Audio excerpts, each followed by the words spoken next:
Hello दोस्तों, आज की एक खास वीडियो में आपके लिए एडवांस में लेकर आया हूं। साथियों, भारत सरकार द्वारा सीएससी को एक नया प्रोजेक्ट सौंपा गया है जिसमें प्रत्येक रजिस्ट्रेशन वीएलई भाई को सरकार की तरफ से 20 रुपये दिए जाएंगे। दोस्तों, यह प्रोजेक्ट भारत सरकार के लेबर डिपार्टमेंट का प्रोजेक्ट है जिसमें सरकार छोटे मोटे काम करने वाले कामगारों का डेटाबेस तैयार करेगी, जिसका नाम सरकार ने national database of unrecognised worker रखा है। साथियों, हमारे त्यागी सर ने भी ट्वीट करके बताया यह स्कीम 26 अगस्त 2021 को अपने डिजिटल पोर्टल पर लाइव हो जाएगी, जिसमें साथियों ये सभी कामगार शामिल किए जाएंगे। जो आपको बता देता हूँ, दिहाड़ी मजदूरी करने वाले लोग, रेडी आदि लगाने वाले, सब्जी बेचने वाले, नाई, अखबार बेचने वाले, मिस्त्री वगैरह, कोई भी छोटा मोटा कामगार जो साथियों इनकम टैक्स पे नहीं करता हो और जिसकी उम्र साथियों 16 से 59 साल के बीच हो, आप उसको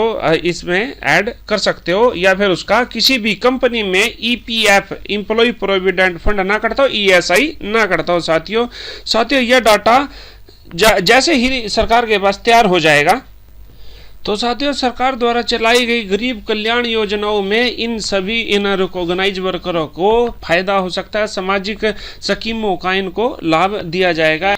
साथियों, जैसे ही स्कीम 26 अगस्त को स्टार्ट होगी तो हमें रजिस्ट्रेशन कैसे करना होगा, हम आपको एक रजिस्ट्रेशन करके दिखा देते हैं। अभी एक डेमो रजिस्ट्रेशन चला हुआ है तो 26 अगस्त को जैसे ही लॉन्च होगी तो आप इस पर अच्छा काम करके पैसा कमा सकते हैं। उसके लिए आपको मैंडेटरी जो डॉक्यूमेंट चाहिए अनरिकॉग्नाइज्ड वर्कर का, मतलब कामगार का आधार कार्ड चाहिए जो मोबाइल से अटैच हो।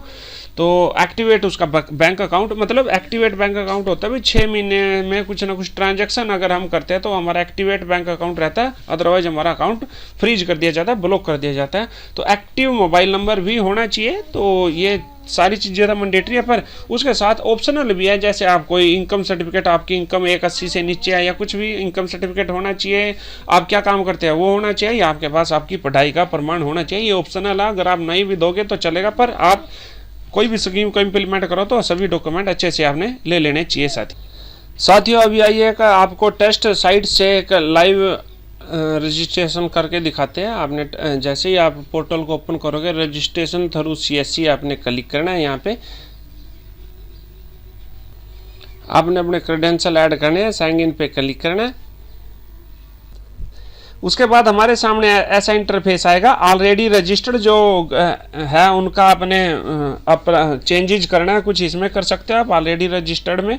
उसके आपने 20 रुपये चार्ज करने हैं कैंडिडेट से, और new register free of cost आपने अप्लाई करना है। अब हम यहाँ पे आधार से लिंक्ड मोबाइल नंबर एंटर करेंगे। क्या कैंडिडेट ईपीएफ प्रोविडेंट फंड से जुड़ा हुआ है, यस और नो। अगर एक का केस यहाँ भी होता है, अगर पहले वो था ईपीएफ से जुड़ा हुआ, उसने अपना ईपीएफ निकलवा लिया है तो आप उसको नो ही करोगे, ना कि यस में करोगे। ईएसआईसी भी आप नो करोगे। सेंड ओटीपी पे क्लिक करेंगे। हमारे सामने ऐसी स्क्रीन आएगी, हमने ओटीपी एंटर करना है और वैलिडेट पे क्लिक कर देना। अब कैंडिडेट का आधार डालेंगे हम। केवाईसी के लिए हमारे पास 3 ऑप्शन है। हम ओटीपी, मोबाइल ओटीपी सिलेक्ट करेंगे। सबमिट पे जैसे ही हम क्लिक करते हैं हमारे पास ओटीपी आया, ओटीपी एंटर करेंगे और वैलिडेट पे क्लिक करेंगे। साथियों, कैंडिडेट का डेटा ऑटोमेटिकली फैच कर लिया गया है। अब हम यहाँ पे आई एग्री पे क्लिक करके कंटिन्यू एंटर अदर डिटेल पे क्लिक करेंगे।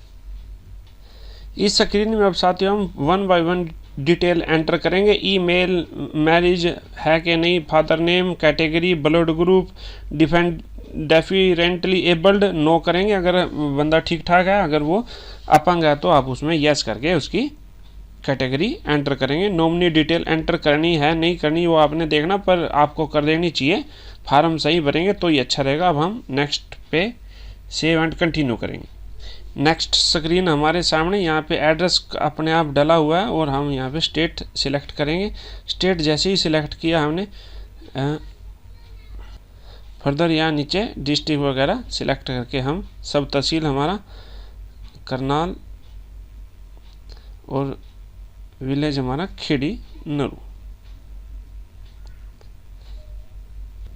साथियों करंट एड्रेस पे कैंडिडेट कितने दिनों से रह रहा है तो उसकी उम्र के हिसाब से आप यहाँ पे एज के हिसाब से सिलेक्ट कर सकते हो।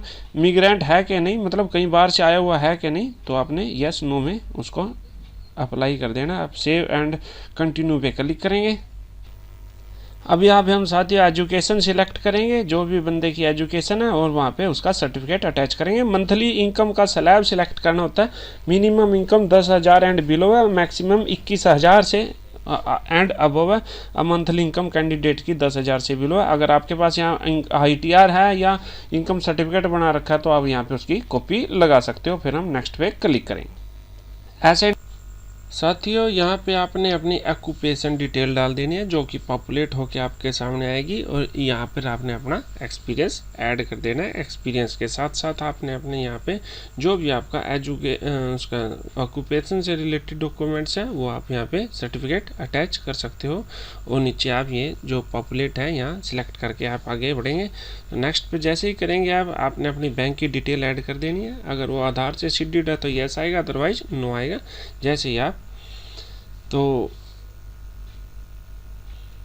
अब हम नेक्स्ट पे सेव एंड कंटिन्यू पर क्लिक करेंगे। जैसे ही क्लिक करेंगे तो हमारे सामने ऐसा इंटरफेस आएगा। हमारी पूरा प्रीव्यू सेल्फ डिक्लेरेशन का प्रीव्यू आ जाएगा। इसका हम प्रिंट भी ले सकते हैं, पर हमें ज़रूरत नहीं है प्रिंट लेने की। अब हम यहाँ पे नीचे आएंगे, नीचे आके पूरी डिटेल चेक करके हम अपना यहाँ आई एग्री पे क्लिक करके OTP चला जाएगा। कैंडिडेट के मोबाइल नंबर पर आपने OTP एंटर करना है। OTP एंटर करने के तुरंत बाद आपने वेरीफाई पे क्लिक करना। वेरीफाई पे क्लिक करते ही आपने आई एग्री पे क्लिक करके जैसे ही आप सबमिट पर क्लिक करेंगे तो आपका UAN कार्ड जनरेट हो जाएगा। साथियों आपने A4 से grey scale colour print out निकाल के आप दे सकते हो। Thank you.